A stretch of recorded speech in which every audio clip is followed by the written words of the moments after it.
Hey guys, Miss Matlock here. I am going to be reading chapter 26 of Stargirl. Usually I saw her in the courtyard before school, but that day I didn't. Usually I passed her between classes at least once or twice before lunch. Not that day. In fact, when I looked over to her table at lunch, there was Dory Dilson, as usual. But someone else was sitting with her. No Stargirl in sight. Coming out of the lunchroom, I heard laughter behind me, and then a voice. Stargirl's. What you have to do to get somebody's attention around here?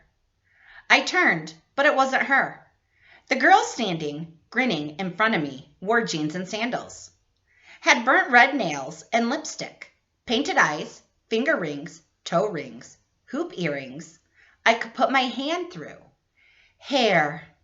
I gawked as students swarmed past. She made me clownish grin. She was beginning to look vaguely familiar. Tentatively, I whispered, Stargirl? She batted her chocolatey eyelashes. Stargirl? What kind of name is that? My name is Susan. And just like that, Stargirl was gone, replaced by Susan. Susan Julia Carraway, the girl that might have been all along. I couldn't take my eyes off her. She cradled her books in her arm. The sunflower canvas bag was gone. The rat was gone. The ukulele was gone. She turned around slowly for my open mouth, dumbstruck inspection.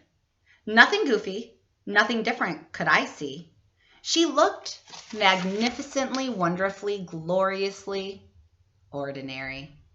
She looked just like 100 other girls at Micca High. Stargirl had vanished into a sea of them, and I was thrilled.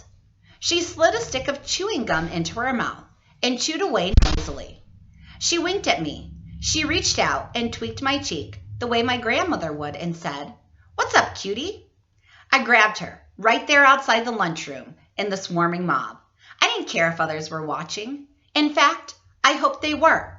I grabbed her and squeezed her. I had never been so happy and so proud in my life. We sailed through time. We held hands in the hallways, on the stairs, in the courtyard. In the lunchroom, I grabbed her and pulled her over to our table.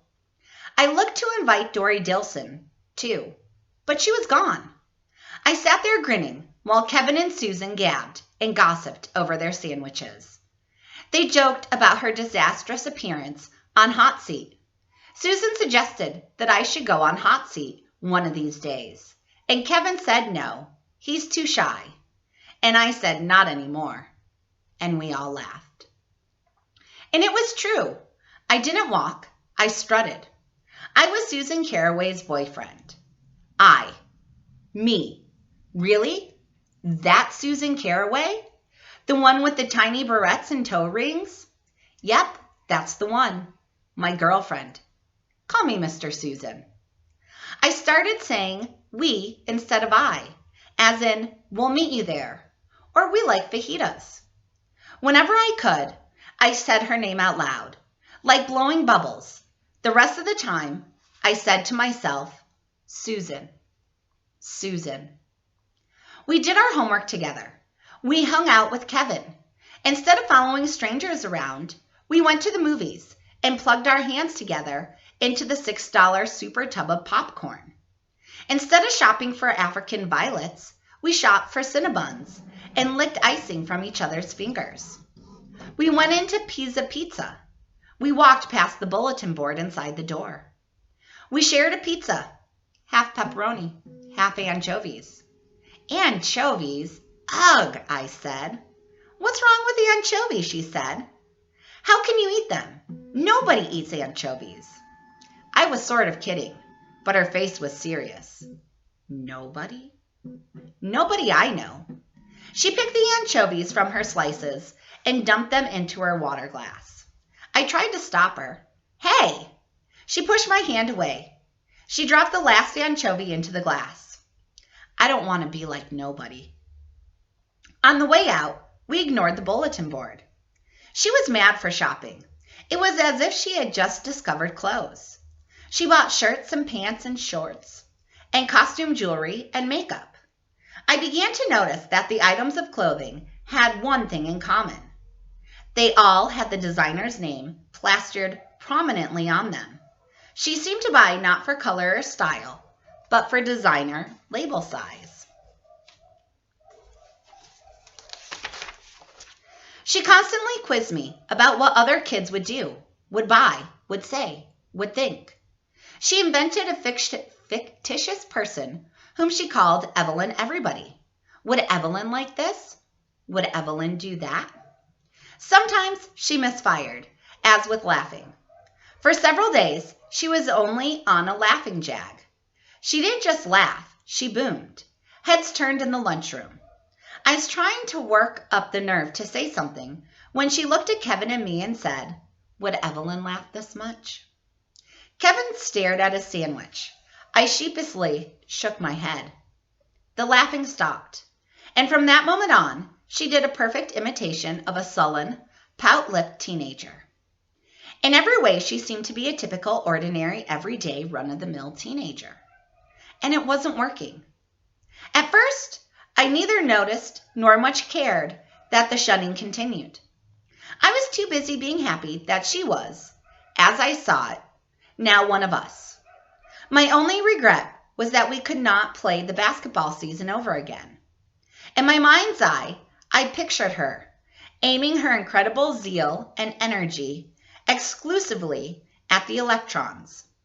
We could have won games on her cheering alone.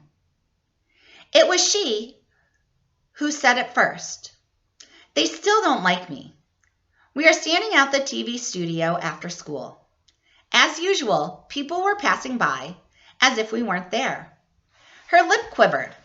What am I doing wrong? Tears made her eyes even larger. I squeezed her hand. I told her to give it some time. I pointed out that the state basketball finals would take place in Phoenix that Saturday, and that would end the season and clear the way for her cheerleading crimes to be forgotten. Her mascara was muddy.